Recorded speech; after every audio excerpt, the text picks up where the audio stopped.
Bonsoir, Chérif Cheikh Ahmed Tidiane Diop. Mesdames, Messieurs, bonsoir. Bienvenue sur ce plateau. Nous recevons ce soir le porte-parole de l'Union pour le renouveau démocratique, l'URD de Djibo Leyti Ka. Diegane Sène, bonsoir. Bonsoir Antoine. La forte actualité ou l'une des fortes actualités de ce jour, c'est le ralliement de votre secrétaire général au camp présidentiel, M. Djibo Leyti Ka. Alors, qu'est-ce qui sous-tend cette décision qu'on peut qualifier de décision politique? Effectivement, il s'agit d'une décision politique, mûrie évidemment, comme toute décision, surtout venant de Djibo Ka et de l'URD. Alors vous savez que la vie politique, c'est un engagement. Et l'engagement aujourd'hui, c'est déterminé forcément par la situation que tout le monde vit au plan national, c'est vrai, mais aussi au plan politique. C'est-à-dire, concrètement, il y a une opposition, il y a une majorité.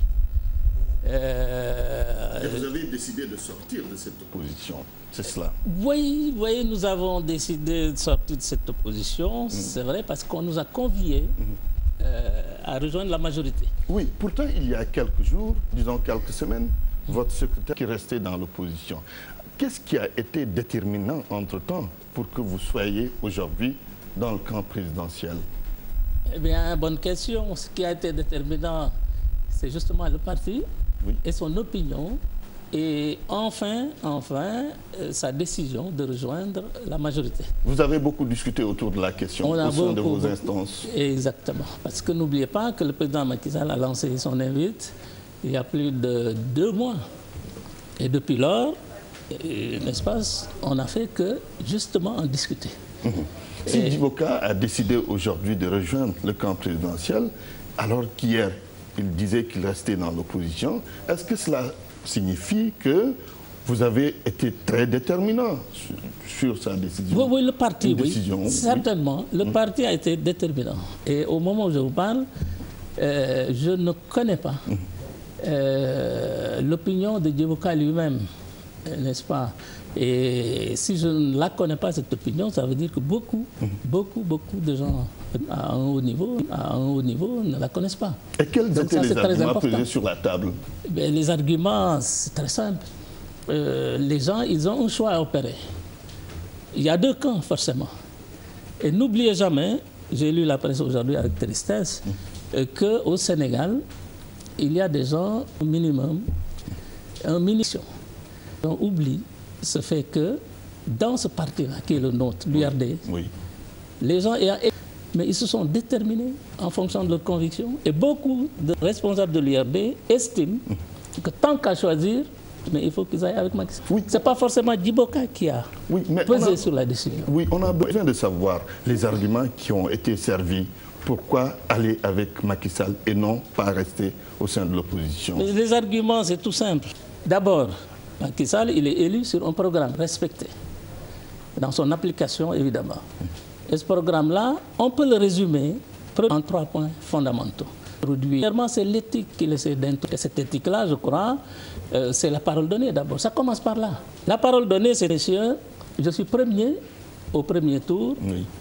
Appuyez-moi, allons ensemble, on va gouverner ensemble. Ils sont allés ensemble, ils ont gagné, ils gouvernent ensemble, tout le monde le sait. Avant Macky Sall, personne n'aurait envisagé qu'on pourrait confier certaines institutions, certains ministères importants à des gens qui ne sont pas du parti qui gouverne, majoritaire dans la coalition qui gouverne. Ça, c'est fondamental. Deuxièmement, c'est la laïcité. Moi, j'insiste beaucoup là-dessus. Depuis 3 ans que Macky Sall est là, je ne suis en train de poser des fondamentaux. Il ne peut pas tout faire. Il est là, les choses se déroulent. Depuis 50 ans, c'est illusoire de penser qu'il peut les régler même en 5 ans, même en 10 ans. Ce n'est pas possible. On pose des bases. Et ces bases-là, c'est fondamental. Je crois que tous les laïcs, tous les républicains doivent pouvoir être d'accord qu'il est sur la bonne voie, sur ce plan-là. La troisième chose, c'est l'éthique de gestion. On vous confie des responsabilités. Il y a des manipulations de tous ordres, mais je m'arrête simplement à l'aspect financier. Vous en faites ce que vous voulez, mais ça, c'est terminé, je crois, avec lui. C'est fondamental. Et n'oubliez jamais, moi j'insiste beaucoup là-dessus, nous qui sommes fils de paysans, moi je le dis toujours, quand je vais à Ndiaganiao, mais je vois le dénuement absolu. Je le vis, moi, au quotidien. C'est pourquoi j'y vais tout le temps, pour ne jamais oublier d'où je viens.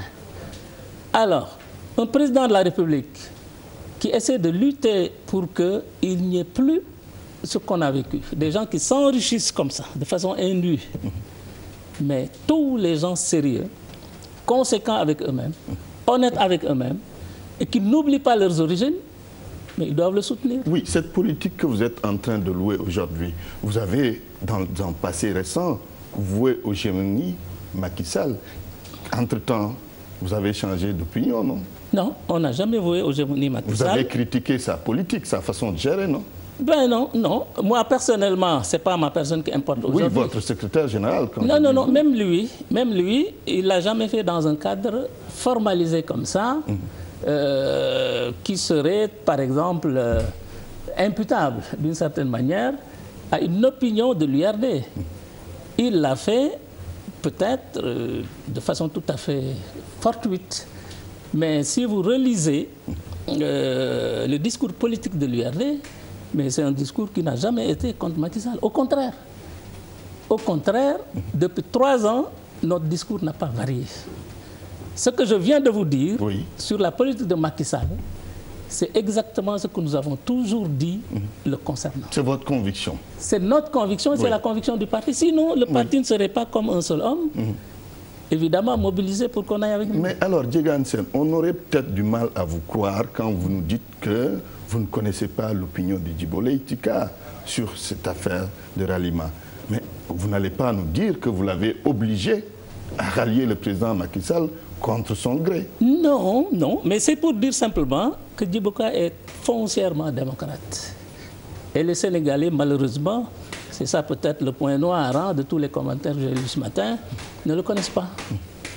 Djibo Ka, depuis que je le connais, avant même l'affaire de l'URD et tout, je le connais depuis que je suis... Depuis le Parti Socialiste? Bien, oui, je peux même dire avant. Depuis que depuis le lycée, je pratique Djibo Ka. J'étais un enfant à l'époque. Depuis lors, je n'ai jamais vu Djibo prendre une décision seul. Jamais. Encore moins dans l'URD qui vient de ce que vous savez. Parce que l'ossature du courant de renouveau démocratique, c'est le Parti socialiste, n'est-ce pas? Et Djibo veille toujours à ce qu'on n'oublie pas nos origines.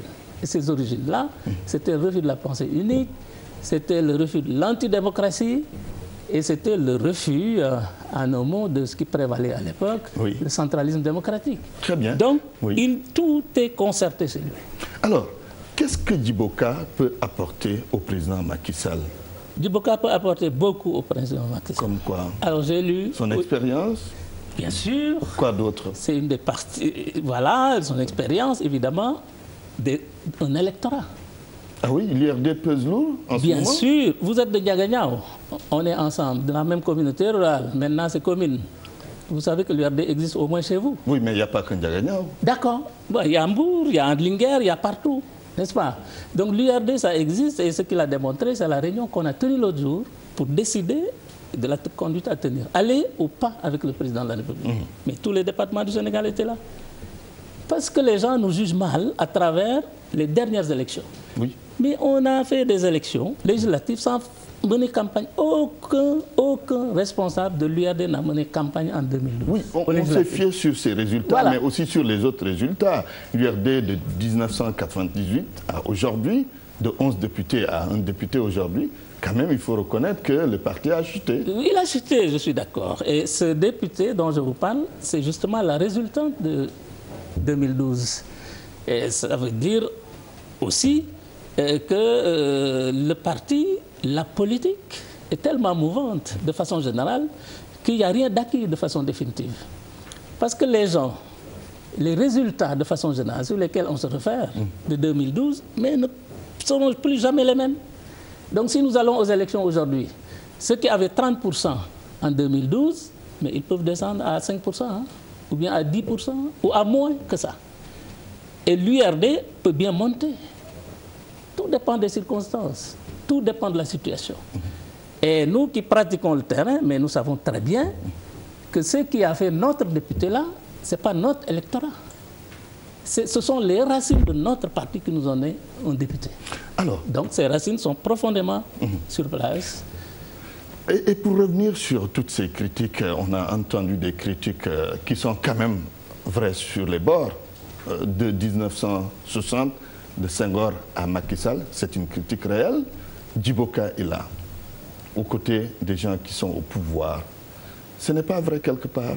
Non, pas du tout. Vous il savez... a été avec Senghor, il a été avec Diouf, si. Il a été avec Abdoulaye Wade. Non, ça c'est vrai. Il sera avec Macky Sall. Oui. Qu'est-ce qui fait courir Djiboka? Mais rien du tout. Que le Sénégal et les Sénégalais.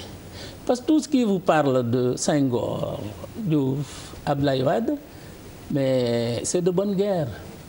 C'est une bonne chose qu'ils en parlent d'ailleurs. Ça c'est fondamental. Mais le problème de fond, il est où? Le problème de fond, il faut que les gens arrêtent de parler de génération. On a vu la génération de Senghor qui a formaté, qui a fait Djiboka, oui. Politiquement. Fait entre guillemets. Oui, bien entendu. Djiboka s'est fait tout seul en réalité. Oui. Mais qui a fait Djiboka, cette génération-là. Mais moi je rêve que le Sénégal retrouve cette génération-là. C'est les Senghor, on n'en parle pas. Senghor a laissé tout Dakar, vierge. Il aurait pu prendre 1000 hectares ici. Almadies, ça n'existait pas. Même les parcelles assainies. Magatte Lô, son ministre, c'est des exemples que je prends au hasard. Une seule maison. Assane Seck, il est allé loger dans la populeuse, n'est-ce pas, face au Médina. N'est-ce pas, j'emploie le féminin.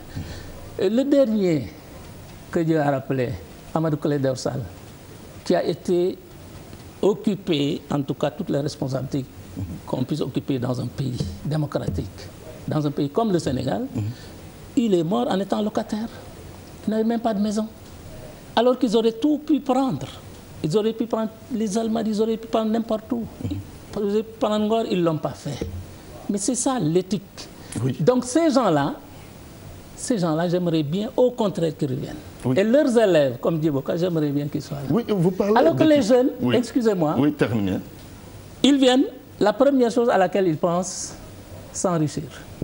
Avoir 1000 maisons, un compte bancaire bien fourni. Donc ces jeunes-là, ce n'est pas une référence. Oui, vous parlez d'éthique politique. Justement, parlons-en, puisque votre secrétaire général est accusé d'être un modèle de tortuosité, pour reprendre les termes utilisés par certains. Ouais, qu'est-ce que ça vous fait quand on accuse votre secrétaire général? Ça me fait sourire, mon cher ami, ça me fait sourire. Et pourquoi? Mais parce que ce qu'il accuse de tortuosité, c'est déjà les plus tortueux d'abord. D'abord, c'est les voleurs, les malhonnêtes, ceux qui ne veulent jamais rendre compte de leur gestion et ceux qui ne diront jamais publiquement ce qu'ils ont comme rentier de l'État. Ce sont ces gens-là qui l'accusent de tortuosité. Donc ça me fait rire. Et deuxièmement, ce sont les mêmes qui ont fait des virages extraordinaires. Ils sont avec Wade aujourd'hui et demain, ils sont contre Wade. Après-demain, Wade envisage un projet de révision constitutionnelle, ils reviennent à Wade. Mais Djibo n'a jamais fait ça. Il faut que les gens comprennent. Djiboka, il est avec vous, Antoine Diouf. C'est clair, il est avec vous. Jusqu'au moment où il n'est plus avec vous, mais c'est clair, il vient vous dire qu'il n'est plus avec vous. C'est ce qu'il a fait d'ailleurs avec le front. Il est allé les voir. Si c'était un tortueux, un lâche, il n'y aurait jamais pensé. Il est allé voir les gens du front pour leur expliquer que le président a fait appel à lui et que maintenant le parti lui a donné mandat pour qu'il de répondre à cet appel-là. Très bien. Donc je ne peux plus malheureusement être avec vous. Voilà. Qu'est-ce que Macky Sall vous a promis? Rien. Rien du tout? Macky Sall vous y êtes allé comme ça? Comme ça. Vous livrez à lui? Non, c'est pas livré. Oui. Qu'est-ce que vous... Oui. Non, Macky Sall nous a proposé... Oui, peut-être c'est une alliance politique ou bien... Oui, c'est une alliance. Oui. C'est une alliance. Une alliance. Mais quand il y a alliance quand même, il y a forcément des termes sur lesquels on doit... Mais aucune contrepartie, et ça je peux t'assurer, il n'y a aucune contrepartie. Administre prochainement non, le gouvernement de Macky Sall? Rien du tout. Rien Directeur du tout. général? Non. Macky nous demande de venir travailler. Nous, on part du principe que le président de la République, c'est le mieux informé sur tout le monde dans ce pays. C'est le mieux renseigné. Donc il connaît les Sénégalais. En tout cas, pas tous, mais au moins ceux qui aspirent à diriger quelque chose. À plus forte raison, des gens qui aspirent à être des ministres, il les connaît. Donc, nous, on lui laisse entière liberté de voir ce qu'il peut faire de l'offre de l'URD, de l'offre des compétences de l'URD qui existent. Mais il n'y a aucun marchandage, n'est-ce pas? D'autant plus d'ailleurs que nous, on n'est pas habitué à ça. On est allé avec Wade. Et Wade ne vous dira jamais qu'on lui a demandé quoi que ce soit. Très bien. Pas? Avec Diouf, c'est la même chose. Avec les autres, évidemment, le problème ne se posait pas à l'époque. Très bien. Merci, Diega Hansen. Merci, Antoine. Je rappelle que vous êtes le porte-parole de l'Union pour le renouveau démocratique, l'URD de Djibo Leyti Ka. Merci. Merci d'avoir accepté cette invitation.